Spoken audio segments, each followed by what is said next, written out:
My story is Quill Ablaze, and it's a fantasy animated movie. The logline is after everything he once loved is burned to the ground by a repressive government, a young storyteller sets out on a long, arduous journey to not only change his own destiny, but that of the other outcasts of the world.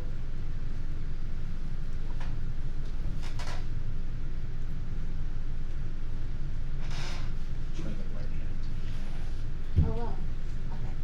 Okay.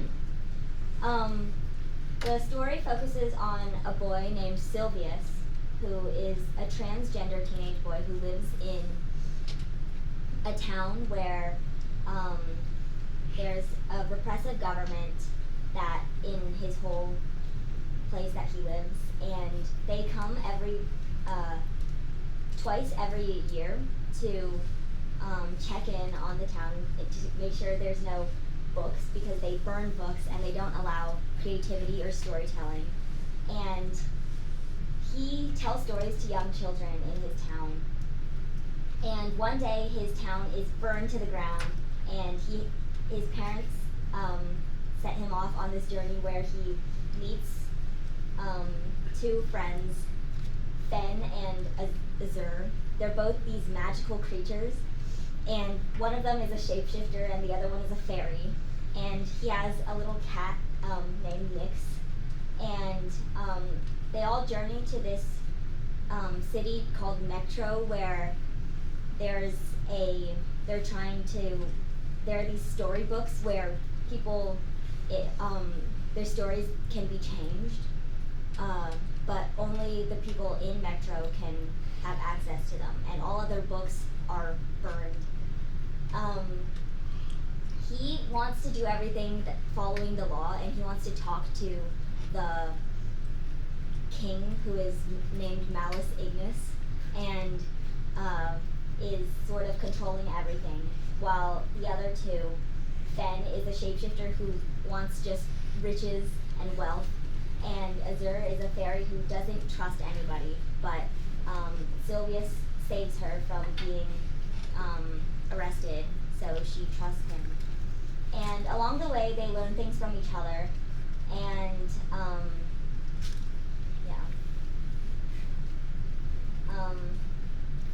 this is AI generated art. That's the city Metro. This is the battle between Sylvius and the king, and they use sort of quill swords. And the topic that I researched is related to altruism and morality, and it's sort of, I researched effective altruism, which is a movement that seeks to help people by donating to certain causes, but it's not very effective, and it's come under fire for taking advantage of people's generosity in recent times. And another reason why this story is sort of relevant nowadays is because there's a lot of anti-trans and anti-LGBTQ legislation, and people might be able to relate to being held back by the government.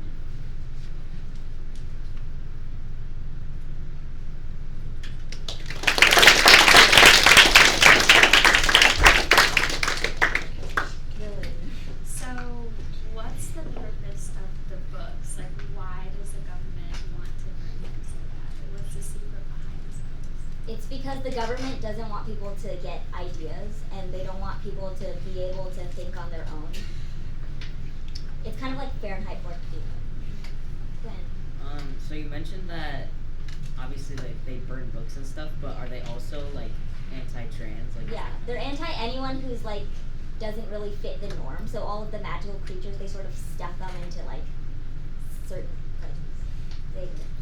So you said they like burn books. Do they implement like? Because I've seen like kind of similar stories. So would they implement like their own kind of set of rules and like books to try to get everybody? You said confine everybody in. So would it be like they implement their own set of, I guess, like rules that are? They don't really have books. More like they have like people who come to their town and just like make sure that nothing is different are going on. Art. Is it set like in the future or just like an alternate like? It's sort of like dimension an type thing? alternate world. It's not like Earth. Time. So to build on what Xavier asked, did they force on like the civilians like a certain ideology? That's what I was looking for. Yeah. Thomas. So I'm like curious about the government. So is there like a oppressive like president, or is it like a council, or is it more like a big brother figure? There's this king. There's a king, and he's like controlling everything kind of, and he has these people who are under him, and they get benefits, and they get like riches and stuff to if they follow what he does. I don't know. So what does like this king guy gain from like oppressing people? He gets to feel like he likes power, and he likes to because he felt when the king is like this guy who kind of like was scorned by society before, and then he sort of gained power, and he wants to control other people. Isaac. You mentioned stuff like effective altruism, right? So can you delve deeper on like how your story reflects that? It sort of reflects it because like the main character Sylvius is sort of this guy who like feels like he needs to be morally right, and he wants to help everyone, but that's just not possible. And he realizes this throughout the story, and while working with his new friends. Lucy. I'm curious about like the moment Sylvius's parents like sent him away. Is like, can you describe that more? Like, what are the tensions and who they did that for the safety? So basically, his town is being set on fire because the government like found something there that wasn't supposed to be there, and it was him, but he doesn't know that it's him. And so his parents like sort of give him like they know he's different, and they don't want him. They want him to just go off and be safe, but he wants to be able to help other people, and he doesn't want to leave, but they make him leave. I don't know. So you said the king was like scorned in the past. What exactly? Like for what? Like what did he do? That was like. So like the government didn't used to be like this, but then he's sort of this guy who like he's also a guy who's kind of different, and when he was younger, like he felt like different, but he didn't care about other people, and because other people like mocked him and didn't like him, he felt like he had to treat the entire world like that. It sounds like this story idea resonated with the audience pretty powerfully. Why do you think that is, audience? There's a lot of feedback that was just really, personally motivated. Go ahead. I think it's because it has a lot to do with creativity, and obviously our community is centered around creativity, and when something like that is oppressed, it's like it all of a sudden becomes personal, and we can't really envision a world without it. Thank you, William. Go ahead, Milo. I'd say a big theme in this class is like oppression, and kind of we've read books like 1984, and like we've had figures similar to this figure like the Big Brother and stuff like that. And I think that since we've kind of delved into those topics, we can kind of relate to this and kind of see the similarities. Thank you, Milo. That's a good connection. Appreciate that. Anyone else? I think like looking deep into like the king character himself, I think honestly, like it's sort of like he and what's the main character's name? Sylvius. Like and Sylvius, they're kind of like contrasting. Like, well, Sylvius, he was different like the king.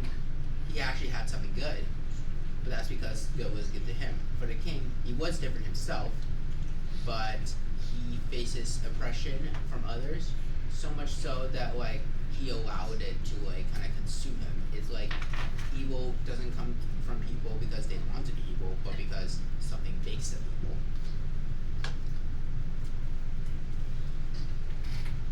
Thank you, Fiona.